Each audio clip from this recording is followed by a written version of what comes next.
নির্বাচন। আজকের এক দালাল দেখেছেন, আমি মনে করি দালাল, নির্লজ্জ, অপদার্থ একজন বেঈমান মানুষ ভারতবর্ষের পশ্চিমবঙ্গের আইনকে শেষ করে দিল। কিছুদিন দিয়ে আমরা দেখেছিলাম এই দালালিটা করছিল, আপনারা সবাই জানেন তার নামটা, আমি তার নাম বলতে চাই না। 6 মাস মাত্র বাকি আছে তার এই জজ থেকে শেষ হওয়ার দিন, মাত্র 6 মাস। দেখছি এতদিন লুটে পুড়ে খেয়েছে, সরকারি পরিষেবা পেয়েছে, সরকারি সমস্ত পরিষেবা পেয়ে আজকে জজ থেকে 6 মাস বাকি আছে, আজকে রিজাইন দিচ্ছে। কেন?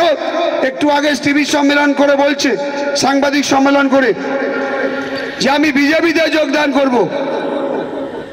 আমি যে দল মানুষের হয়ে কাজ করে, যে দল মানুষের উন্নয়ন করে, আমি সেই দলে যোগদান করব। আমি ঠাকুর দেবতা পছন্দ করি, আমি ঠাকুর ঈশ্বরকে মানি, তাই সিপিএমে যাব না। কংগ্রেস নাকি একটা পরিবর্তনত্র দল, তাই কংগ্রেসে আমি যাব না। আর বিজেপি নাকি একটা খুব ভালো দল, ধোয়া তুলসী পাতার জল, ওয়াশিং মেশিনের দল, যেখানে যে যায় চুরি করে সে সাদা হয়ে যায়, সেই দলে ওই চোরটা ঢুকবে। ওরা কি আবার বলেছিল নিজেকে আমি জজ।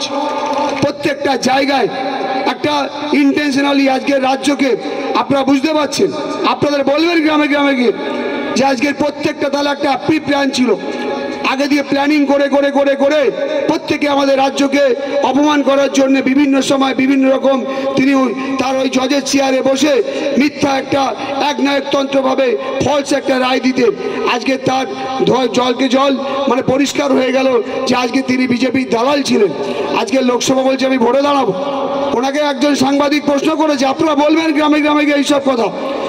ওনাকে একজন সাংবাদিক প্রশ্ন করছেন যে আপনি তো যাচ্ছেন বিজেপিতে, আপনি বলছেন অন্য দলে নাকি সব চোররা বাস করে, তা বিজেপিতে কি সব সাধুরা থাকে? বলে না, আমি সাধুরা যা নেই, চোর যারা আছে ওই দলে গিয়ে আমি সবকে সাধু করে দেবো। সে এক বড় একটা ভণ্ড, সেই দলে গিয়ে নাকি সবাইকে নাকি সাধু করে দেবে। আজকের এই ভণ্ড, তার বিরুদ্ধেও বলতে হবে আমাদের।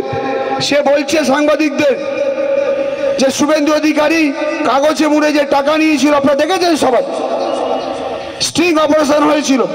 শুভেন্দু অধিকারী নিজে স্বীকার করেছিল একটা সাংবাদিক সম্মেলনে যে আমি স্ট্রিং অপারেশন ছাড়া আমার কাছে আমার বিরুদ্ধে কোনো কালিমা লিপ্ত নেই, আমার বিরুদ্ধে কোনোভাবে কোনো কেস আমায় কেউ খাওয়াতে পারেনি। তাহলে ও বলেছে স্ট্রিং অপারেশনে যে টাকা নিয়েছিল কাগজে মুড়ে, সেটা শুভেন্দু অধিকারী স্বীকার দিয়েছে, ভিডিওটা আছে, চালাবেন সব জায়গায়। আর সেই জজ বলছে নাকি শুভেন্দু অধিকারী পেপার মুড়ে নিয়েছে। পেপারে কে কি ছিল আপনারা দেখেছেন?